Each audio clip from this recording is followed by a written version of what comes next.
Okay. So in this video, I will be.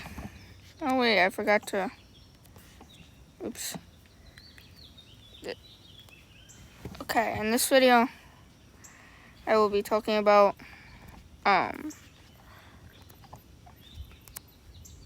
what if after the 7 Years' War, during the 7 Years' War, it was like all of this was like French, something like that, and then Britain was able to defeat the French in America. It also was a really global conflict, but I'm only talking about the American theater right now. Well, in this video. And I'm also going to be talking about later events as well. But King George III, which reigns during when the 13 colonies revolt during the American Revolution. But this time, we will have the ruling monarch of Britain during this time in the 1760s.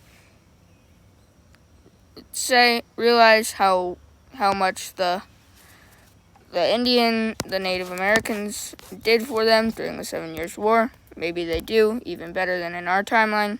So they're congratulated for that by getting land. Like, probably like here.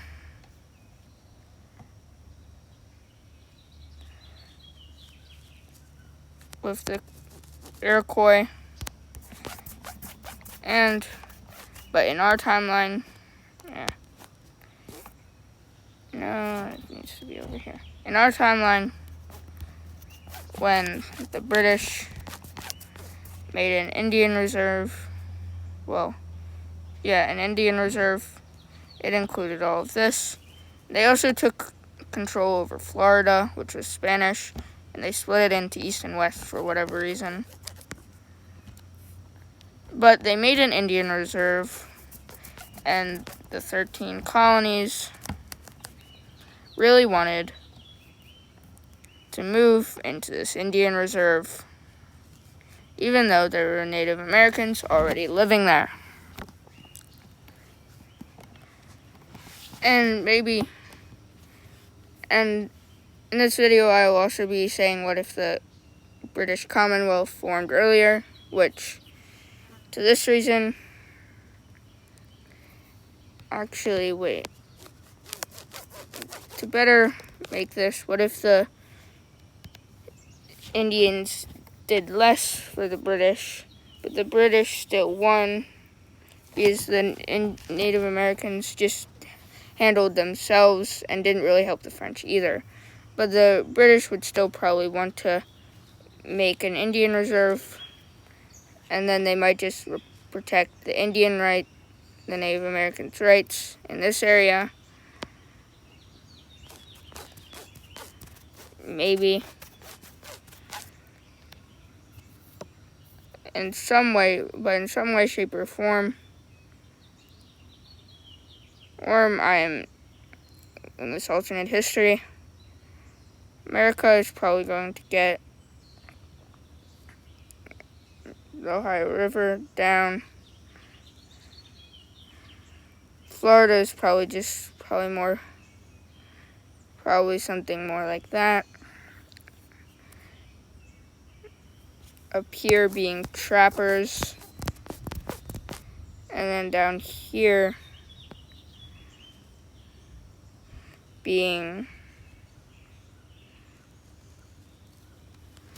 So here is like a joint occupation of Indians and the Americans in the 13 colonies, and here is Indian lands, Native American territory. But I feel like also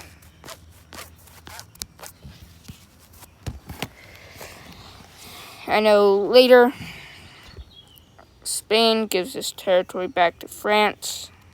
Then France ends up selling it to the U.S. in 1803. But And this, maybe the British fund more Native American rebellions here. Here is already made into, like, it's already kind of fully colonized. So the border might end up being more like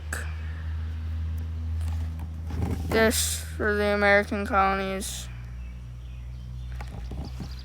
To be honest, East Florida is probably absorbed into them.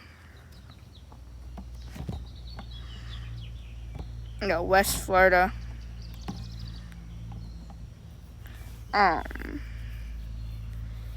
But they probably either fund Native American resistance, making this the Louisiana Territory not suited for, make the Spanish just want to give up the Louisiana Territory because it really isn't important to them anyway. So the British can then buy it, or the Americans can.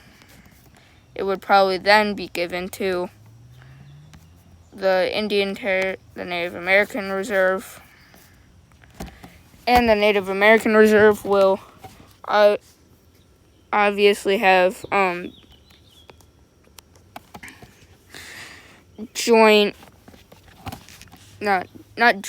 very lucrative trade deals with everyone else, which will be very good for the British and the Native Americans. And I am pretty sure this map is done, so I'm now going to be switching to the next map.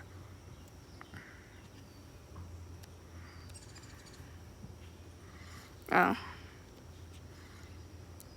That's just where I got the thing from. Yeah, I get images and then I crop them. Where's the crop? Let me just crop this. But you saw where the image was, where I got the image, courtesy to them. But now we will be talking. So now the Americans, there's probably a joint Indian lands there. The Americans probably demand more representation, which is given to them because the British Commonwealth is forming early. This area is British, not British-Spanish, but is bought by the British. So, in the Native American territory probably spans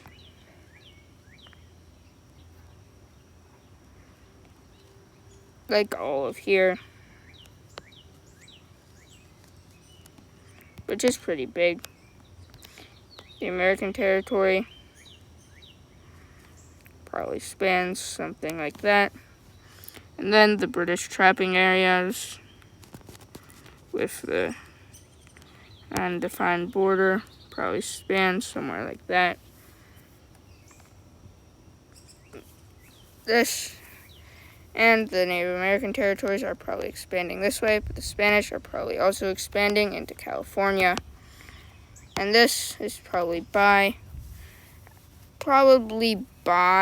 this started in 1760, probably like mid-1760s, at the end of the 7 Years' War.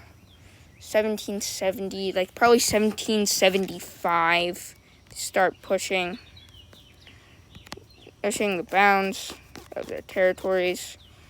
The Indian territories probably try and get more of their fellow Native Americans to join them, like the Pueblo, which were like somewhere here, I cannot remember, and the Navajo, which were probably like somewhere over there, maybe over here, maybe over there.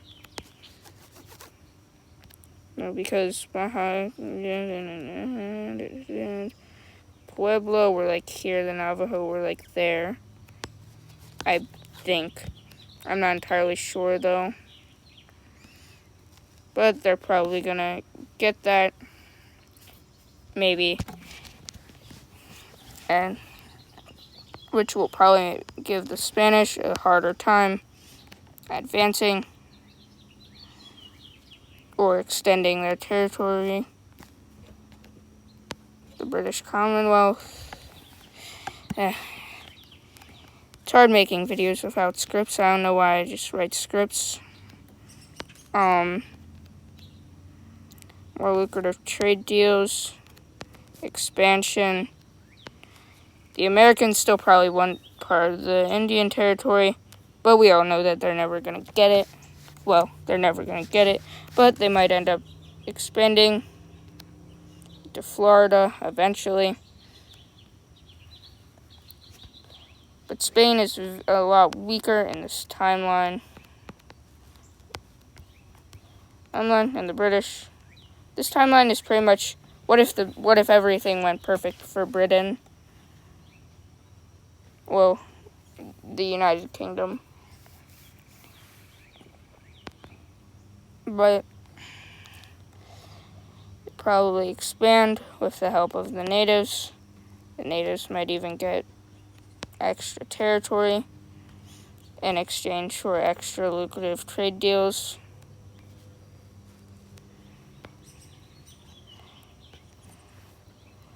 Americans are kind of confined, but maybe they'll... The British would probably need ports like here to get more lucrative trade through there. I feel like the Americans, they probably wouldn't... After a while, the Americans would be, like, have enough representation and be okay enough with the British that with a lucrative enough trade deal, it might end up being split between the natives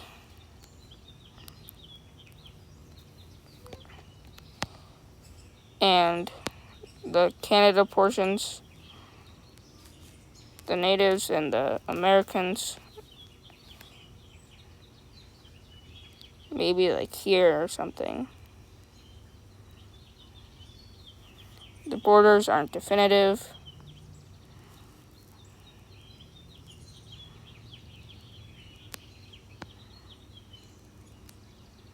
But maybe something like that.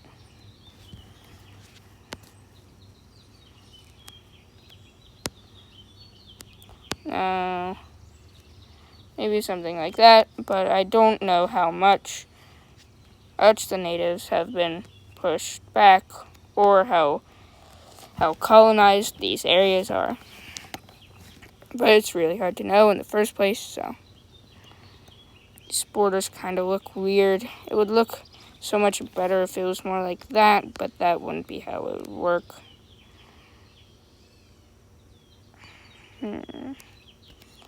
And the Native Americans probably do get a little bit pushed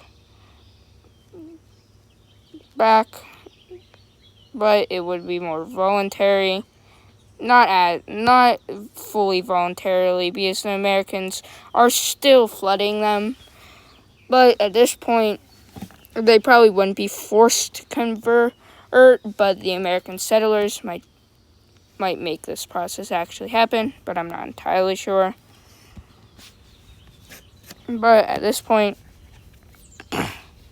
it's like probably the 1800s by now.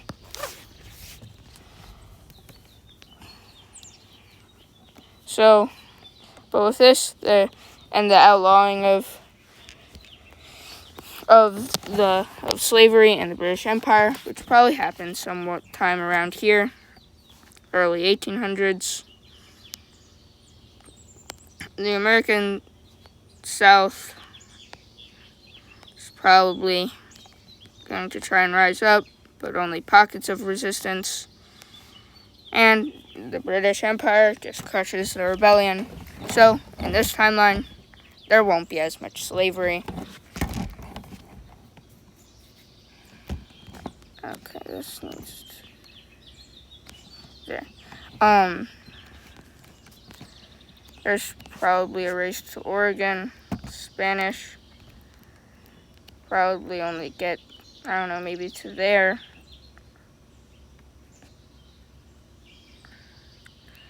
The natives probably make contact, maybe something like a Lewis and Clark, but way earlier.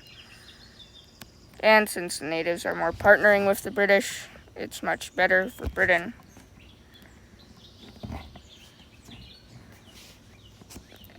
And the Russian influence here is probably probably wouldn't be bought up by Britain, but with enough resistance from the natives. But then again, there wasn't much resistance there anyway, because it's like Alaska. I mean, there's not much you can probably do there.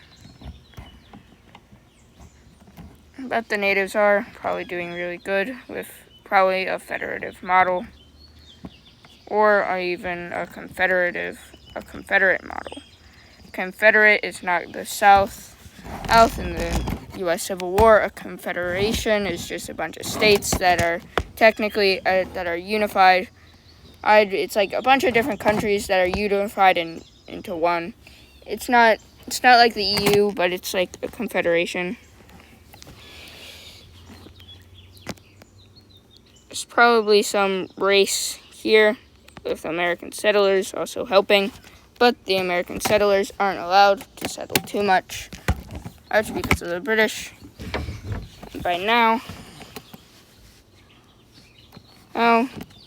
probably later in the 1800s, with a much weaker Spanish Empire, more native resistance, there's probably going to be a war breaking out sometime around now. Just like, oh yeah, right, I almost completely forgot about Napoleon. Napoleon probably invades Spain. Because of the weakening of the Spanish Empire, everything revolts. The natives probably take stuff up here. But in general, Mexico, or at least the colonized parts, do make an actual country. The natives probably get Baja California. I don't know how colonized it was at this point. But timeline is looking great for the natives. Napoleon is going to get destroyed because there's no distraction in the war with the War of 1812, and there's no resources that the British have to put over here to quell anyone, because the natives are in a partnership with the British, and the British Commonwealth is doing great. Napoleon is defeated sooner, maybe one of the earlier coalitions. Russia is probably distracted, allowing Britain, or not Britain, the natives take more land. The natives look very big, but it's also a confederation, so it's more like a union between this country, this country, this country. I don't know where the lines actually are. I'm just drawing random lines in the place as an example. Trust me, I don't know what lines I'm drawing. I'm just drawing random lines to show that it's a federation of Indian states.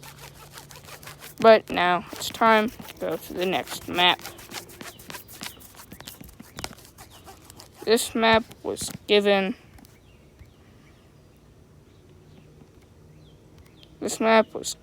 by cancel, discard changes.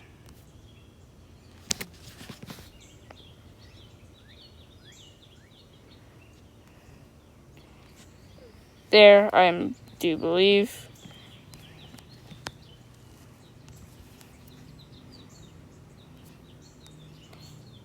But now to the next map. Discard changes. Oh, it was from there. Now, this I got from Reddit. But don't worry, it's not going to be used for for anything suspicious, so. But now, it's the turn of the 19th century.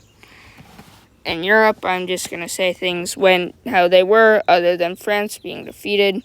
It might just be a little bit before, but World War I, we'll still check out. Now, with, the Indian area, Mexico probably might just join the British sphere because there's no one else for them to join. They might get at more of South America. But this is a very strong British Empire. And I feel like the lines in World War I will probably be Russia wanting back Alaska, and also for their empire, and France, and probably Austria-Hungary, because Germany will probably abandon Austria-Hungary because they know they are just going to collapse after war breaks out, and that it would be better to just ally with the strong United Kingdom and maybe Italy to carve up the Austro-Hungarian Empire. This war would probably go pretty smoothly for the British and the Germans and the Italians, since they are strong powers. Germany might be a new power, but they're still strong. Italy, once colonial empires, and the Ottomans probably don't get to do anything in the war. If they do, they might join the Russians, but they'll still collapse anyway. But Germany and Italy want to carve up the Austro-Hungarian Empire and probably split it into pieces and push back Russia. And Germany doesn't want to be allied with someone who probably won't be able to fight, would rather make a strong alliance with Britain. I do believe that they're cousins after all anyway, the rulers. And plus, they can probably give up some of their African colonies to the British, and maybe even promise Britain all of the Congo. But even in our World War I, where Germany allied with the Austro-Hungarians, the British might have been weaker and had this alliance, including Italy. Germany had Austria-Hungary, Bulgaria, and the Ottomans, which Bulgaria was a kind of strong military power, but they were also small. The Ottomans were the sick man of Europe, and the Austro-Hungarians were such a multi-ethnic empire that it just really they weren't able to fight very well. And Germany still did really well. Now with the United Kingdom, they would do even better. And the United Kingdom being like the savior of being more of a commonwealth model would probably be more popular for different people's groups living under the empire. It might all collapse someday when they want to go their separate ways, but during World War I, the Germans and the British will probably still steamroll the Russians. And that's where I'm going to leave you. South America, pretty much unchanged. Probably would be changed. A smaller Mexico, well, with more there. Most likely entirely British Caribbean. A very strong native sphere.